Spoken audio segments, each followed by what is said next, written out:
Super 6 mobile app. Download it today. It's been another cloudy and below average day, along with some showers around the area. But for tomorrow, our rain chances are going up, and we could have some strong storms. All those details coming right up.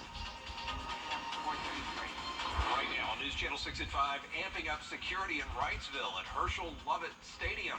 How the Johnson County school system is creating a safer environment as football season starts.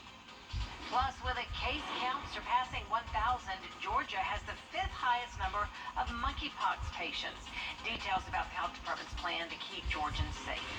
And cracking down on drunk driving across South Carolina. A look at that push for safety across the state as Your News at 5 starts now. Live from Television Park, this is WJDF News Channel 6 at 5. Good evening, everybody. I'm Brad Means. And I'm Jenny Montgomery. Thanks so much for joining us. Coverage you can count on begins with new information tonight about monkeypox in Georgia. The Peach State has the 5th highest number of cases in the United States, with 1,033 reported so far. News Channel 6's Archit Seshadri explains the state's risk mitigation plan. Georgia's Department of Health says monkeypox spreads from skin-to-skin contact, including kissing, cuddling, and can be contracted by sharing clothing or bedding. If somebody does get exposed to it, because it's transmitted through usually close skin-to-skin contact, it's something that if people have that type of exposure, they potentially could become infected with monkeypox. While there's not a vaccine shortage in Georgia, the Department of Health has requested additional doses and says nearly 3 out of 4 cases of monkeypox in Georgia are African Americans. And most people who get it are gay or bisexual men who've been sexually active. Because of the nature of how it's transmitted, it really is going to be spreading within certain social networks. The health department says monkeypox can cause a rash, bumps, or sores in the genital areas, hands, feet, chest, face, or mouth. The CDC says symptoms are similar to the flu, like a fever, headache, muscle ache, chills, a sore throat, a cough, or swollen lymph nodes.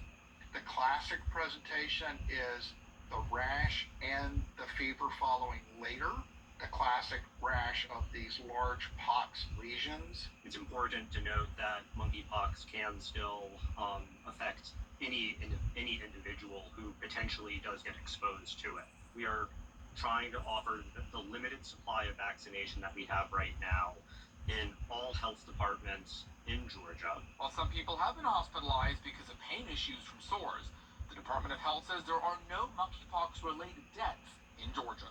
Reporting in Atlanta, Archit Seshadri, Atlanta Bureau Chief. New security measures being taken after a shooting outside a stadium down in Johnson County, Georgia. Happened after a high school football game. School administrators say they're going to put in metal detectors now, trying to make sure weapons don't get through those gates and try to make sure all the fans are safe. I mean, the football games and stuff, like, we really need them because it's like an open area and you never know what people would do and stuff like that. So I really think it'll help. Most of the time on Friday nights, it's pretty big out here, so it's good because, you know, a lot of people, we don't want nobody to get hurt. Their next home game with those metal detectors coming up Thursday, September 1st. We now know the names of the victims killed in a crash in Emmanuel County yesterday. 3 men lost their lives: 45-year-old Mitchell Carter of Appling County, 63-year-old Thelman Crabb of Montgomery County, and 44-year-old Ruben Gonzalez Velasquez of Toombs County. The crash happened in Stillmore on Wednesday morning about 6 o'clock. 2 others survived. A former Washington Wilkes high school teacher is going to spend the next 3 years in prison. TCJ was found guilty of sexual assault and got 25 total years, 3 of them in jail, 22 on probation. He was arrested last year and accused of having a sexual relationship with a student. Jay also lost his teaching certificate, has to pay a $7,500 fine, and will have to register as a sex offender. It is time now for a check of our forecast with meteorologist Jenna Petracci. And Jenna, some rain may be on the way. That's right. We're seeing some showers right now on Live Viper 6, but definitely not as much as what we'll be seeing tomorrow. Right now, Augusta and to the north, it's actually dry, just very cloudy outside.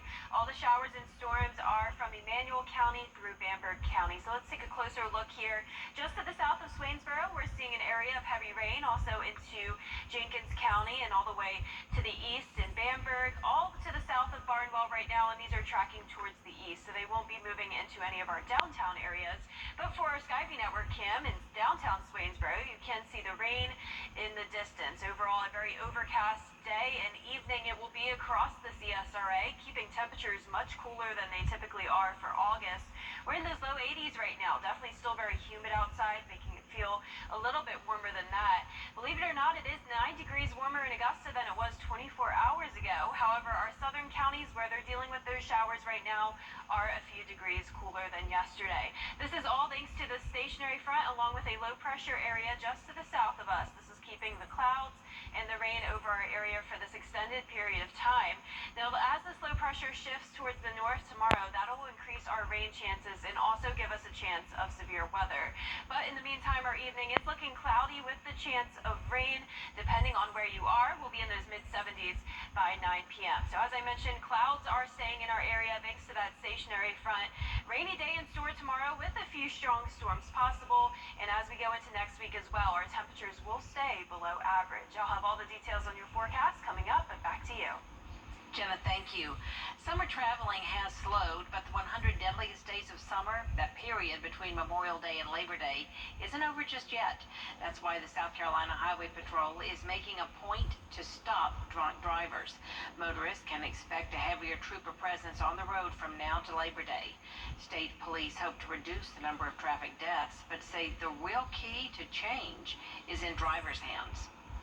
It's never been easier to make the decision to get home safely. We have ride shares, we have law enforcement officers, friends and families, so many ways to get people safely. And if they just, don't take their car when they go out to celebrate, then they won't have that risk of coming back.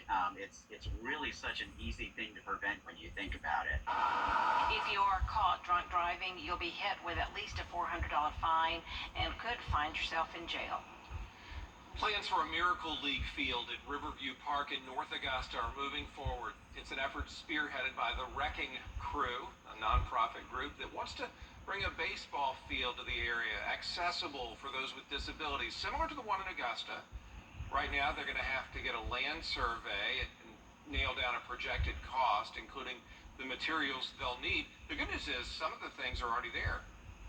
Fencing we plan to reuse. We know the lights work, and hopefully we're not out here at night and are going to have to use them. And of course there'll be benches and bleachers and things like that. Thank you to the Wrecking Crew for what you're doing. It's going to be so nice. More than $1 million has already been raised for the project, and then once they get that survey knocked out, it could take about 120 days to get the field accessible. Electric buses are on the way for the Augusta transit system. More than $6 million is going toward the cause.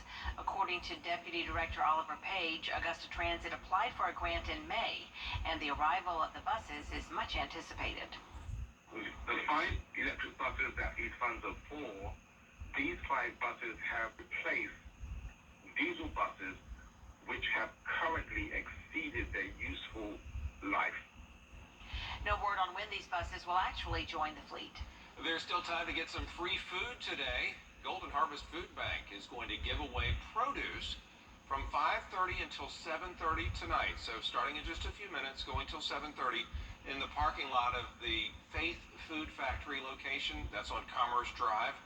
Every car that shows up will get enough fresh produce to feed 2 families. Still ahead on News Channel 6, her son killed. Nobody held responsible. How a mother's love and constant push for justice are keeping her son's cold case alive when we return. The People's Court, weekday mornings at 10 on News Channel 6. An Allendale County mother spent her last 4 years sounding the alarm to law enforcement, trying to solve her son's murder. Now, Barry Thomas talks with Wrdw in this month's Cold Case Project in hopes of getting justice for Marquel Thomas.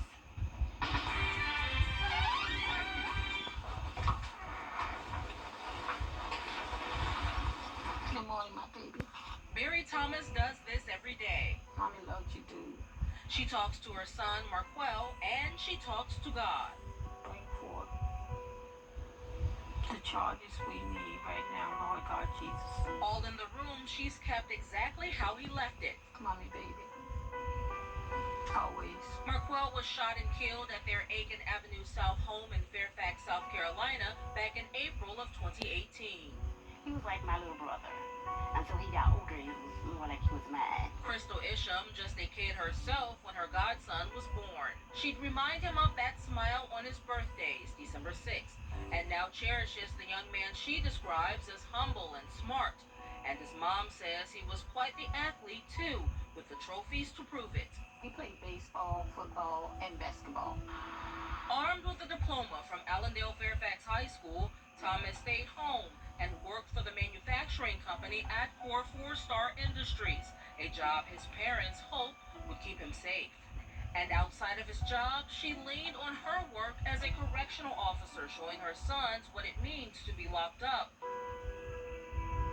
Despite being the fearless man Barry Thomas says Marquel was, the unthinkable happened to him. It was like a flash of a moment. April 10th, 2018, the Thomas family prepared for bed around 9 p.m.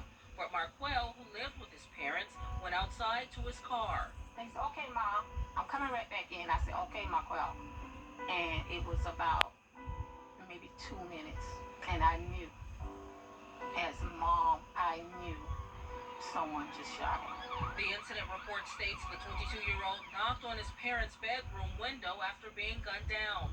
His father got out of bed and went outside to find his wounded son. I just went berserk. It's like, okay, we're going to get here. He's going to be fine. Marquel Thomas died the next day at an Augusta hospital. SLED is investigating the case, and so far, they say, SLED agents continue to seek justice for the family of Marquel Thomas. Investigators recognize that those with knowledge of individuals involved in his death may be reluctant to come forward. SLED wants to work with the community to help ensure those responsible cannot do this again. Get out and work. Go talk to these people. Mary Thomas tells us she's been relentlessly calling police, prosecutors, and anyone who will listen to her about getting her son justice since his murder happened. I want his case front and center. Anyone with any information on the murder of Marquel Thomas should contact Crime Stoppers of the Lowcountry at 843-554-1111 or the SLED Lowcountry Regional Office at 843-782-3822. There is a $5,000 reward. Next time on the Cold Case Project, we shed light on the murder of 53-year-old Teresa McElderry, who was found dead at the boathouse in Augusta on September 11, 2009. What family and law enforcement need to get justice and close the case. Coming up, meteorologist Jennifer Tracci has your forecast. Also ahead on News Channel 6, an actor on a popular Netflix show using a trip to Aiken this weekend to give back. We'll have the details for you when we return. I'm attorney. Now, your most accurate forecast with WJBF Live Viper 6. Well, it's been another very cloudy day with these on and off showers and storms. Here's a look at Live Viper 6. Notice the majority of the CSRA is actually rain-free going into this evening, but we are watching these showers track from Emmanuel over into Bamberg County. So here's a closer look at what's happening just to the south of downtown Swainsboro. This is by the Stillmore area, a brief heavy downpour over there, also stretching into parts of Scrubbing County and all the way to the east into Bamberg, just to the south of downtown. This is near Clear Pond. We're seeing that area of heavy rain, and these are tracking towards the east. Our Skyview Network cam over at Doctor's Hospital, though, in Augusta, just showing this very overcast sky, and of course those clouds are keeping temperatures pretty cool for the month of August. 83 degrees right now, just an east wind of 3 miles per hour. Our dew point is in those upper 60s, still pretty humid outside, making it feel like 86 degrees. Around the CSRA, we're all in those low 80s, seeing very consistent values here. I'd say anywhere from around 81 to 84 degrees. All of us dealing with the clouds, but just our southern counties dealing with the rain this evening. Now that's because this low pressure, along with the stationary front, is further south than what was originally originally expected today, keeping our rain chances fairly low. But as this low tracks towards the northeast into our neck of the woods, that will increase our rain chances for tomorrow. Speaking of the rain, we're also tracking the tropics. 30% chance of development here down around Guatemala. There's this area of showers and storms. This will become better organized as it moves into the Bay of Campeche over the next couple of days. And more updates on that to come throughout the week. Game night live forecast tonight showing below average temperatures. No rain expected in Augusta, though, fortunately. And those below average temperatures stick around not only throughout the rest of this week, but into next week as well. We're not seeing any 90s in the forecast over the next 7 days. So as I mentioned, low pressure tracking up towards our area along with that stationary front, increasing our rain chances and bringing a chance of some strong storms for your Friday, bringing things closer to home tonight. Just a few spotty showers around. These continue into the overnight hours as well, along with the cloud cover when you wake up Friday morning. Showers and storms throughout the day, but I definitely don't expect them to become very strong until Friday evening as that low gets closer to our area. This is when we could see some heavy downpours and some strong storms, possibly an isolated wind gust. The Storm Prediction Center has put us in a marginal risk of severe weather for tomorrow. In addition to that, a marginal risk of excessive rainfall for the entire CSRA and a slight risk for parts of Aiken County down through Barnwell, Allendale, and Bamberg as well. Overall, our storm threats are going to be a high chance of heavy rain, medium threat for flooding and damaging winds, but the chance of hail and, of course, tornadoes is very low.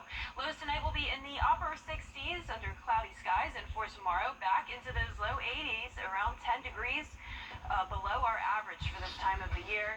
Throughout all of next week as well, we will see those upper 80s just getting to that 90-degree mark all the way by next weekend with those rain chances each day in the forecast. Wow, I love the 80s. They look so good. I know, what a treat. I'm not ready though. treat. No, I still want summer. We still need We more still summer. want to stretch it out. No, I just want the sunshine. I'll keep the lower temps, but the sun would be nice. You're right. You're right.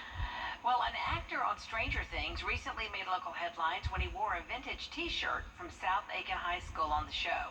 Now he's using the attention to give back to Aiken, starting tonight with a community meet and greet at South Aiken High School. Comedian Adam Murray took a photo in front of the TV showing himself in the shirt and posted it to Reddit. All the money from the meet and greet will go back toward the school. I want to give to the drama department because personally, when I was a kid, I know all the T-shirt stuff was going to the athletic department, and they've already said they've got enough for years to come. I know these programs are typically underfunded, and so I wanted to try to do a few things like that to help out. The show will be at the Amenton Center for Performing Arts Friday night, Saturday night. On Saturday night, Murray will make an appearance at South on Whiskey in Aiken. Welcome home. If you ask students at Augusta Christian Schools which class is their favorite, they might have a tough time choosing. When we come back, I'll look at this private school's unique academic courses and how they'll pay off for students in the real world.